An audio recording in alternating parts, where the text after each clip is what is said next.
வணக்கம் நண்பர்களே, நீங்கள் பார்த்துக்கிட்டு இருக்கிறது மஞ்சள் கரிசலாங்கண்ணி இல்லை, இது போலி கரிசலாங்கண்ணி. இது ஒரு களைச்செடி. இதுவும் வெளிநாட்டு வரவு தான். இந்த வெளிநாட்டு வரவான அந்த களைச்செடிகள் எல்லாமே வேகமாக வளரும். பார்த்தினியத்துலேருந்து எல்லாமே அப்படி தான். இது பார்த்திங்கன்னா ஒரு இடத்துல வந்துருச்சுன்னா அப்படியே அந்த இடத்தையே ஆக்கிரமிப்பு பண்ணிக்கின்றோம். இதில் எந்த மருத்துவ குணமும் இல்லை. கரிசாலையில் உள்ள எந்த மருத்துவ குணமும் அதில் இல்லை. இது ஒரு வேஸ்ட்டு செடி தான். அதனால் வந்துச்சுன்னா பார்த்துச்சுன்னா அதை பிடுங்கி முடாக்கா பயன்படுத்திக்க வேண்டியதான். பூ பார்க்குறதுக்கு வேணுன்னா மஞ்சள் கரிசாலைங்கண்ணி மாதிரியே இருக்கும். ஆனால் அது கரிசாலை கிடையாது. இதை மாற்றி பயன்படுத்தாதீங்க. எந்த மருத்துவ குணமும் இதில் இல்லை. ஒரு சிலர் இதை வந்து கரிசாலைன்னு நினச்சி பயன்படுத்துகிறாங்க. இது கரிசாலை கிடையாது.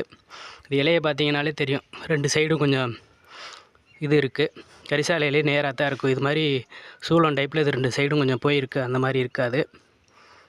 ஆகவே நண்பர்கள் வந்து சரியான மூலிகையை பார்த்து பயன்படுத்துங்க. இது மாதிரி களைச்செடிகளை பயன்படுத்தாதீங்க.